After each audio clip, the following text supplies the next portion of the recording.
하나님 말씀 보겠습니다. 하나님 말씀 느헤미야 2장 15절에서 20절 말씀입니다. 그 밤에 시내를 따라 올라가서 성벽을 살펴본 후에 돌아서 골짜기 문으로 돌아왔으니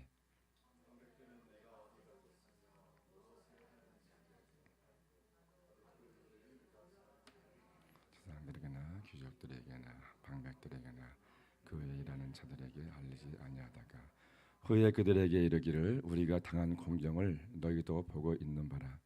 예루살렘이 황폐하고 성문이 불탔으니 자 예루살렘 성을 건축하여 다시 수치를 당하지 말자 하고 또 그들에게 하나님의 선한 손이 나를 놓으신 일과 왕이 내게 이런 말씀을 전하였더니 그들의 말이 일어나 건축하자 하고 모두 힘을 내어 이 선한 일을 하려 하며 호론 사람 산발락과 종이었던 암몬 사람 도비야와 아라비아 사람 게셈이 이 말을 듣고 우리를 업신여기고 우리를 비웃어 이르되 너희가 하는 일이 무엇이냐 너희가 왕을 배반하고자 하느냐 하기로 내가 그들에게 대답하여 이르되 하늘의 하나님이 우리를 형통하게 하시리니 그의 종들은 우리가 일어나 건축하려니와 오직 너희에게는 예루살렘에서 아무 기업도 없고 권리도 없고 기억되는 바도 없다 하였느니라.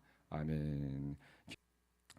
아마 여러분 이 뉴스를 아마 보셨을 거예요. 사우디아라비아 사막에 더 라인이라는 거대한 미래 도시를 세운다고 합니다. 사막 한가운데 길이가 170km, 폭이 200m, 높이가 500m가 되는 어마어마한 두 개의 평형선에 그 안에 도시 공간을 세운다는 것이죠. 이 빈 살만 왕세자가 추진하는 프로젝트인데 900만 명을 정도를 수용할 수 있는 도시이고 5분 이내에 생활 필수 시설을 접근할 수 있도록 하는 수직 도시를 건설하겠다는 것입니다. 사진 없나요 혹시? 건설하겠다는 것입니다.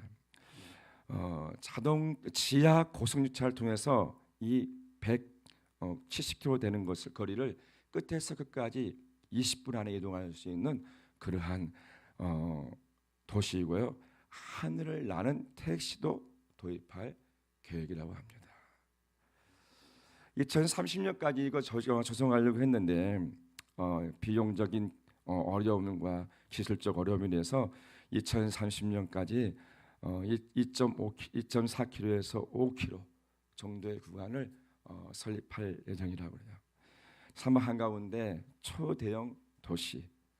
이건 정말 이제 이러한 문명 가운데서 어마어마한 일들이 지금 벌어지고 있는 것 같아요. 더 시상은요, 더 편리하게, 더 높게 그리고 더 빠른 일들을 해 나가는 그러한 세대이고 말도 안 되는 일들을 지금 이루어가고 있는 그러한 세대에 우리가 살고 있습니다. 이러한 세대에 살면서 우리가 정말 이제는 회복이 좀 되어지고 수복이 좀 되어졌으면 좋겠다.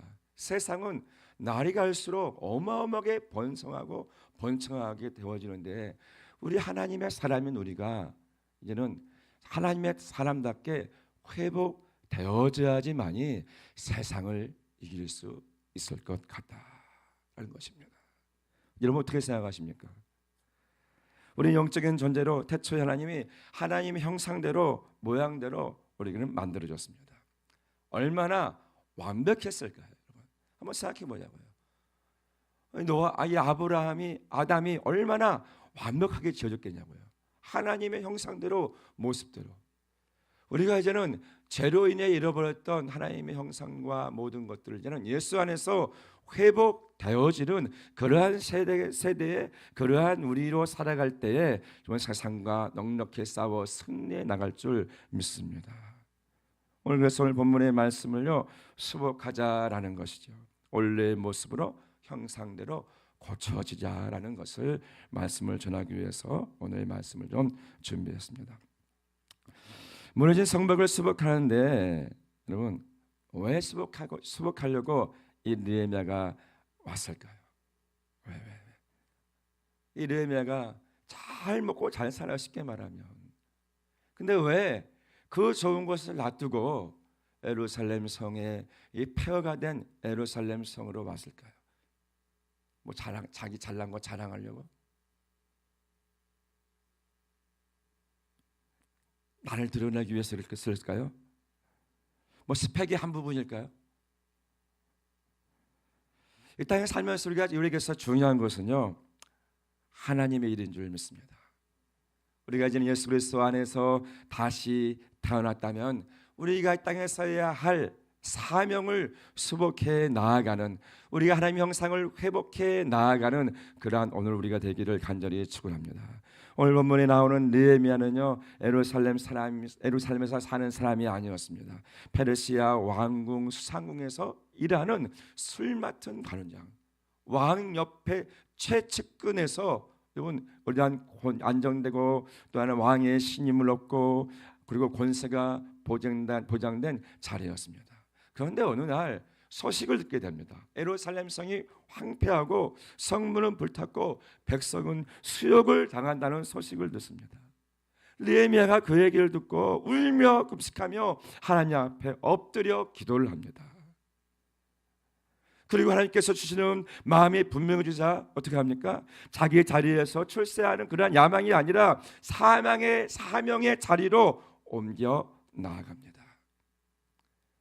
왕 앞에서 말 한마디 잘못하면 죽을 수밖에, 목숨을 위험받을 수 있는 그러한 위험한 상황 가운데서도 어떻습니까? 두려움을 이기고 하나님께 기도하고 입을 엽니다. 하나님께서 길을 여시고 왕이 허락할 뿐만 아니라 조소와 자제와 호의까지 하면서요, 이제는 느헤미야가 예루살렘으로 가게 되는 것이죠. 예루살렘에 도착한 느헤미야는요, 바로 일을 시작하지 않습니다. 3일 동안에 잘 정탐해요. 살펴봅니다. 뭐가 문제지, 뭐가 허물어졌지, 무엇을 수복해야 되는 것이지 살펴봅니다. 그리고 밤에 소수의 사람만 데리고 무너진 성벽을 조사합니다. 그리고 2장 17절, 오늘 본문 우리가 읽은 17절 보니까, 자, 예루살렘 성을 건축하여 다시는 수치를 당하지 말자, 이렇게 말하는 거예요. 사랑하는 성도 여러분, 우리가 살면서 정말 하나님의 백성으로서 세상 사람들에게 수치를 당하지 아니하는 예배자로서 회복해 나아가고 수복해 되어지는 우리가 되어지기를 예수님 이름으로 간절히 축원합니다. 손가락질 당하지 말고, 여러분 저 사람 나부터 그 사람 때문에 하나님이 욕먹거나 교회가 욕먹는 이러한 정말 일 당하지 아니하고, 2장 17절, 자 우리가 이제는 예루살렘 성을 건축하자 했을 때 어떻습니까? 방해가 있는 거예요. 방해가. 산발락과 더비야와 게셈이 비웃고 조용하며 말합니다. 너희가 왕을 배반하려느냐, 이렇게 말하죠. 하나님 일을 시작하면요, 반드시 장애물이 온다는 것. 하지만 느헤미야는 흔들리지 않습니다. 이렇게 말하죠. 하늘의 하나님이 우리를 형통하게 하시리니 일어나 건축하자. 아멘. 일어나 건축하자. 이 이후에요, 52일 만에 완공됩니다. 성벽이. 우리가 상상하기는요, 우리 뭐 이게 시골에 있는 담 같은 정도로 생각하는데 그게 아니에요. 담 같은 종류의 담이 아니라 이 52일 만에 완공됐다는 것은요, 어마어마한 기적의 사건이라는 것입니다. 이 느헤미야는요, 장차 오실 예수 그리스도의 모형입니다. 그림자입니다. 예수님도 하늘의 영광을 내려놓고 무너진 인생의 성벽을, 하나님과 우리 사이에 막힌 담을 허시기 위해서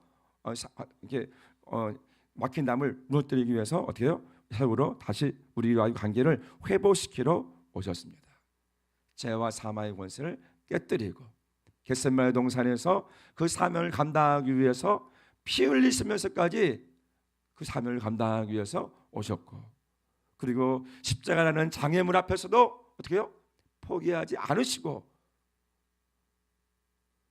예수와 우리가 한 몸 되어지게, 그리고 부활로 어떻게 해요? 성벽을 지어져가는 그러한 일을 해 주었습니다. 사랑하는 성도 여러분, 그래서 우리도 오늘 본문의 말씀을 통해서 무너진 인생의 생명을 수복하시고 그 부르심 앞에 순종해 나가는 예배자가 되어지기를 예수님 이름으로 간절히 축원합니다. 여러분, 우리가 왜 예수님을 믿느냐? 뭔가 꿈을 이루기 위해서, 기도하면 뭔가 응답받기 위해서, 이것이 어떤 야망이 아니라 사랑하는 성도 여러분, 사명으로 우리가 이 땅에 나아가시기를 예수님 이름으로 간절히 축원합니다. 사명으로 준비하면 하나님께서 길을 여십니다. 왕의 마음을 움직였던 것처럼 길을 여실 것입니다. 그리고 반드시 승리할 것입니다. 아멘. 합력하여 선을 이루실 것입니다. 붙어있기만 하면요, 하나님께서요 열매를 맺게 하실 줄 믿습니다. 그래서 요한복음 15장에 보면은 포도나무에 가지가 붙어있으면 우리는 몸된 지체이고 교회의 머리는 예수님이고 우리는 몸된 지체라고 말씀하시지 않습니까? 붙어만 있으면 예수님께서 승리했기 때문에 우리 한 사람 한 사람이 승리할 줄 믿습니다. 내 소견대로 살 것이 아니라 우리가 다시 한번 뭔가 회복되어지길, 뭔가 무너졌던 것들이 오늘 말씀을 통해서 회복되어지는 그러한 시간이 되어지기를 예수님 이름으로 간절히 축원합니다. 육적인 소욕, 육적인 욕심만을 이루기 위해서가 아니라 진정한 나인 내 영혼을 위해서 먼저 내 영혼이 잘 되는 그러한 예배자가 되어지기를 예수님 이름으로 간절히 축원합니다. 그래서 요한 3서 1장 2절 말씀 보면은 뭐라고 말씀하십니까? 읽어볼까요? 시작. 사랑하는 자여, 내 영혼이 잘됨 같이 내가 범사에 잘되고 강건하기를 내가 간구하노.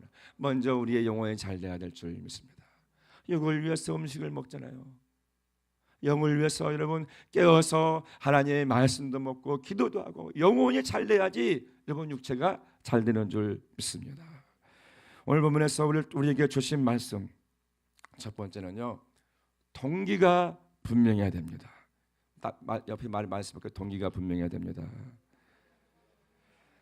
우리는요, 사람들은 대부분 결과를 중요시합니다. 결과만 좋으면 좋다는 것이죠.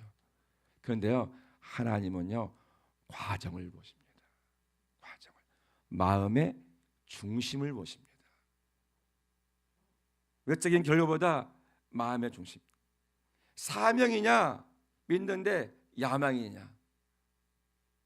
여러분, 교회 다니면서요, 교회 다니는 이유가 나의 뜻을 관철하고 내가 하는 기도가 응답되어져야 되고 그 기도를 통해서 내 꿈이 이루어지는 것은요 야망입니다. 야망이에요. 그러나 사명을 붙잡는 예배자가 되어야 될 줄 믿습니다. 사명을. 예수님께서 우리를 불러주었습니다. 이제 우리는요 어떻게 십자가를 지고 나아가는 거예요. 하나님은요 그러한 과정 가운데서요 마음의 중심을 보시고 하나님은 일하십니다. 마음의 중심을 보시고 사울을 왕으로 세웠을 때는 키가 다른 사람보다 훨씬 크고 아주 멋지게 생겼습니다. 야, 누가 봐도 왕 같아요. 그런데 하나님께서 사울을 패하시고 뭐라고 말씀하십니까? 사무엘상 16장 7절 말씀 보니까 사람은 외모를 보거니와 나 여호와는 중심을 보시느니라. 이번 신앙을 살면서요 마음의 중심이 너무나 중요한 줄 믿습니다.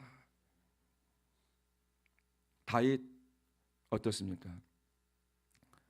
왕이 되려고 해서 된 것이 아니라 마음의 중심이 하나님께 있었습니다. 마음의 중심이. 골리앗 앞에 섰을 때 여러분 뭐라고 말씀하고 있습니까? 골리앗이 하나님을 설마 여기니까 전쟁은 여호와께 속한 것이다 라면서요 할례받지 아니하는 이 사람이 하나님 속한 것을 보고요 왕이 되고자 해서 싸운 것이 아니라 하나님을 이름을 욕먹이니까 그것 때문에 여러분 그 골리앗 앞에 나가는 거예요. 하나님의 이름이 먹다가는 것을 견딜 수가 없었던 것입니다. 그래서 하나님은 그를요 내 마음에 합한 사람이다 라고 부릅니다. 동기가 하나님의 마음에 합하니까 하나님께서 그를요 이스라엘의 주권자로 세워주었습니다. 사도 바울 어떻습니까? 최고의 학벌인 가말리엘 문화상이고요, 바리새인 중에 바리새인입니다. 성공한 엘리트였고요, 그리고 존경받는 지도자고 출세가 보장된 인생이었습니다. 그런데 잘못된 열심인 출세를 바라보고 세상 말로 잘 나갈 수 있었는데 불구하고 예수님을 만난 후에요, 그럼 어떡합니까? 모든 것을 배설물로 여기더라. 그의 사명을 받고요, 그 사명이 이방인에게 복음을 전하는 사도. 이거 예수를 전하기 위해서 목숨 거는 거예요. 이는 사도 바울은요, 명예가 아니라 사명이에요. 사명. 그 사명 가지고요, 죽으면 죽으리라. 성공보다 그리스도였습니다. 아멘. 성공보다 그리스도였어요. 그리스도. 우리의 동기가 무엇인가? 이 동기가 중요하다는 것이죠. 오늘 본문에 나오는 느헤미야 어떻습니까? 술 맡은 간원장이었습니다. 왕의 신임을 얻었습니다. 안전합니다. 권력이 있습니다. 미래가 보장되었습니다. 그런데 예루살렘 성벽이 무너졌다는 소식을 듣고 울며 금식하며 기도합니다. 그 자리에서 내려오는 거예요. 안정된 자리에서 내려오는 거예요. 폐허 자리로 가는 거예요. 안전한 곳에서 여러분 위험한 장소로 가는 거예요. 이 권세, 능력, 부귀영화에서 헌신의 자리로 내려갑니다. 느헤미야의 동기는, 마음의 중심은 분명합니다. 하나님의 영광과 백성의 수치를 회복하는 것. 우리가 왜 예수를 믿느냐? 여러분, 이 동기가 여러분 분명하기를 예수님 이름으로 간절히 축원합니다. 우리가 기도할 수 있습니다. 왜 기도합니까? 하나님, 좋은 직장 주십시오. 하나님, 좋은 대학 가게 해주십시오. 하나님, 사배문을 열어주십시오. 하나님, 자녀가 잘 되게 해주십시오. 기도할 수는 있어요. 근데 거기에 그 기도가 어떤 기도냐? 어떤 기도? 마음의 중심의 기도가 과연 어떠냐 이겁니다. 그것이 사명인가 야망인가? 에베소 1장 8절에서는요, 내 마음 눈을 밝히사 그의 부르심의 소망이 무엇인지 알게 달라고 기도합니다. 사랑하는 성도 여러분, 첫 번째 오늘 본문의 말씀을 통해서 느헤미야에게 있어서 여러분 이 거룩한 동기, 하나님의 영광과 백성의 수치를 회복시켜주기 위해서 그 자리에서 내려와서 예루살렘으로 나아가는 것입니다.